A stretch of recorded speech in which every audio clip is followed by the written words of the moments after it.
아까 보니까 우리 이제 존경하는 국민의힘 의원님들께서 두산 얘기를 되게 많이 하시던데요. 근데 사실관계에 대해서는 아마 이견이 꽤 많이 있을 거라고 생각을 합니다. 하지만 이제 야당 의원님들이 그렇게 말씀하시는 그 취지에 대해서는 그래도 또 이렇게 좀 새겨 들을 부분도 있다 이런 생각이 들거든요. 그래서 이제는 어쨌든 두산이라는 회사를 떠나서 공직에 몸담게 되신 거기 때문에 이해관계 충돌의 어떤 문제 제기가 될 가능성이 되게 많기 때문에 사실은 전 정무직에 또 몸담은 만큼 이제 앞으로 좀 유념을 해주셨으면 좋겠다 그건 그런 생각이 명심하겠습니다. 듭니다. 어떻게 보면 약간 역차별이라고 생각하실 수도 있는데 좀 조심을 해주셔야 한다 네.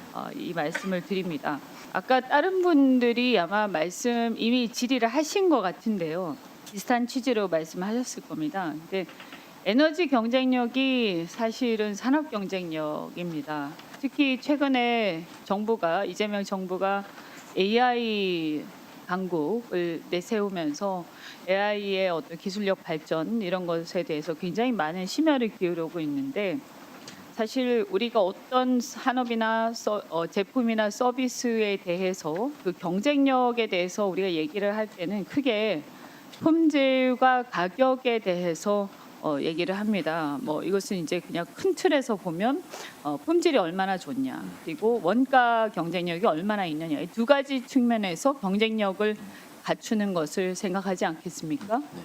그러면 우리가 AI 경쟁력에 있어서 품질 경쟁력은 사실은 러닝에서 나오는 거기 때문에 데이터의 양과 질에서 비롯된다라고 보고요. 원가 경쟁력은 사실은 그 학습을 위한 데이터를 이렇게 계속 돌리는 그 데이터 센터의 운영에 들어가는 비용 아니겠습니까? 그러면 물론 다른 것들도 있겠습니다만 가장 큰 것은 그것일 겁니다. 그러면 결국은 뭐냐 하면 전기 요금이 본질이라고 생각합니다. 그런 의미에서 사실은 다른 산업도 물론이고요. 우리가 전기가 많이 들어가는 모든 산업이 전기 요금이 원가에서 결정적이고 AI 같은 경우에는 훨씬 더 중요하다. 아주 결정적이라고 생각합니다. 그러면 솔직히 장관님 죄송합니다. 후보자님 생각하실 때 현재 대한민국의 전기 요금의 경쟁력은 2022년에 산업용 전기 요금이 굉장히 많이 오르면서 사실은 경쟁력이 굉장히 낮아졌다 이렇게 보고 있거든요. 어떻게 생각하세요? 저도 그 의원님 지적에 동감하고요. 지금 우리나라 산업용 전기요금이 중국보다도 더 지금 높은 상황이라 특히 AI 시대를 대비하는 측면에서 봤을 때 좀 걱정스러운 부분이 분명히 있습니다. 네. 그래서 우리가 결국에는 이런 많은 과제들을 수행하기 위해서는 이 전기요금을 현재보다 특히 산업용은 현재보다 낮추지 않으면 아무리 발버둥 쳐도 사실은 한계가 있다. 이 인프라 문제이기 때문에요. 이렇게 생각하는데 그러면 우리가 물론 뭐 유가라든가 여러 가지가 저절로 낮아지면 좋겠지만 그러지 않은 현재 상태에서 모든 것이 그대로 있다라는 전제하에서 전기요금 어떻게 낮출 수 있을 것인가? 그러면 발전의 어떤 에너지 믹스에 비중을 조정을 하는 방안이 있을 수가 있고요.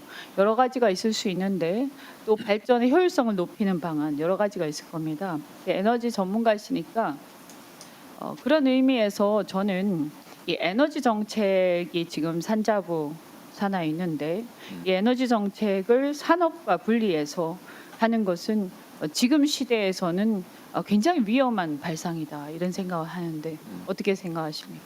현재 지금 조직 개편이 진행되고 있는 상황이라 그 결정이 나올 걸로 뭐 나온다고 했지만 저도 의원님 말씀처럼 에너지와 산업은 불가분의 관계에 있다. 특히 지금처럼 말씀하신 AI 시대에는 전기의 경쟁력이 산업의 경쟁력인 상황이라는 점에서 어떤 식으로든지 간에 산업과 에너지는 유기적인 관계가 가질 수 있도록 해야 된다는 측면 생각을 하고 있습니다.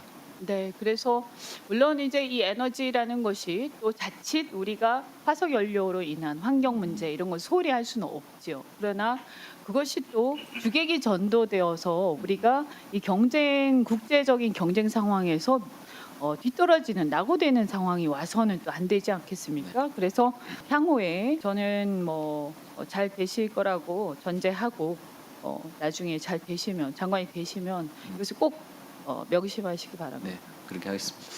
그리고 한 가지 더 여쭙겠습니다. 지금 이제 통상 협상이 한창 중인데 여러 가지 장벽들이 있습니다만 비관세 장벽 중에서 미국 측에서 문제 제기하는 것 중에서 온라인 플랫폼 규제에 대한 얘기들이 있습니다. 네. 생각보다 굉장히 강하게 문제 제기를 하고 있는 것으로 알고 있고요.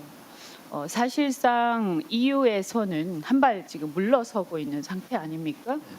그런데 이제 지금 현재 국회에 온라인 플랫폼 관련된 지금 법안들이 좀 계류되어 있는데요.